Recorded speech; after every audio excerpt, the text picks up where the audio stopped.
Y durante ese año, pues, estudiamos marxismo. El marxismo naturalmente estaba prohibido en la universidad y en la vida oficial del país, pero había clandestinamente estos grupos de estudio marxistas.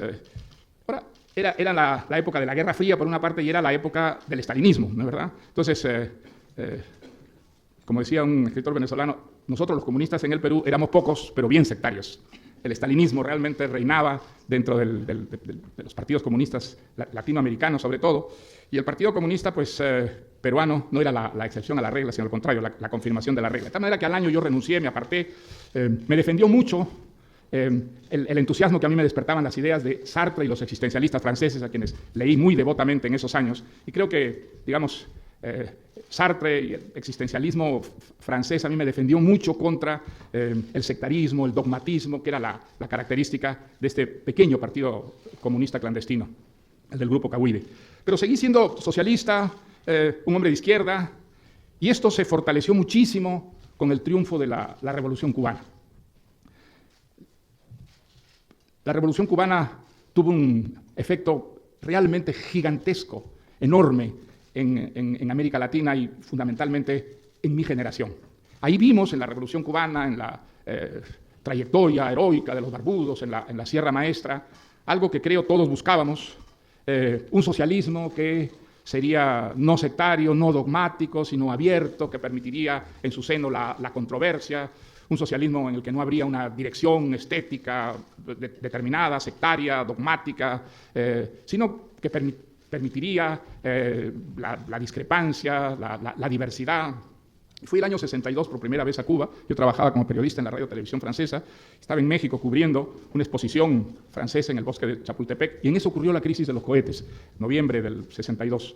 Entonces la radio televisión francesa me mandó a Cuba, y yo quedé enormemente impresionado con ese pueblo movilizado que esperaba la llegada de los Marines, la invasión de los Marines. Me acuerdo que los aviones norteamericanos, los Sabres, pasaban rasando sobre el malecón de La Habana, donde había unos muchachitos, unos chicos muy, muy jóvenes detrás de las Boca Chicas, que eran los cañones antiaéreos.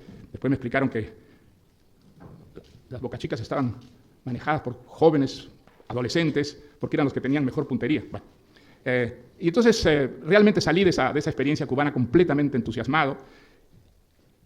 Y en los años 60 fui 5 veces a Cuba, los primeros con este entusiasmo intacto, pero luego, a mediados de los años 60, comenzó un cierto desencanto, sobre todo a partir de la creación de las UMAP, las unidades, se llamaban militares de apoyo a la producción, que eran en realidad campos de concentración, donde la Revolución Cubana pues, confinó a antirrevolucionarios, los llamados gusanos, delincuentes comunes y homosexuales.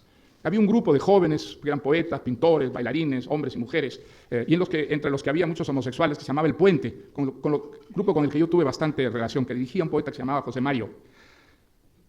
Y muchos de estos muchachos y muchachas fueron víctimas de las UMAP, fueron enviados a estos campos de concentración. Fue para mí el primer trauma que tuve realmente con la Revolución Cubana, y algo que me hizo ver que no eran las cosas tan bellas como me habían parecido. Nos habían parecido a muchos hasta entonces.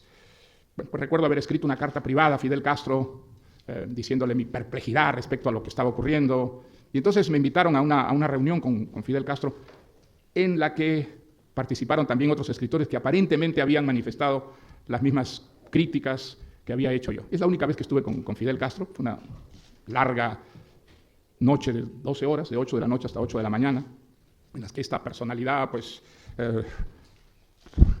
enorme, gigantesca, habló y habló y habló, y nosotros escuchábamos.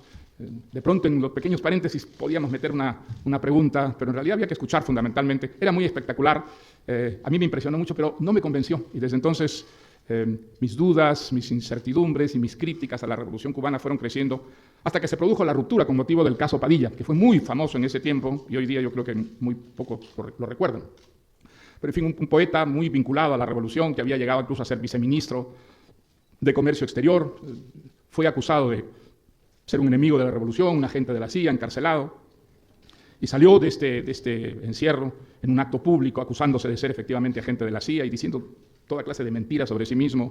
Bueno, eso provocó un distanciamiento crítico de muchos escritores, entre ellos yo mismo.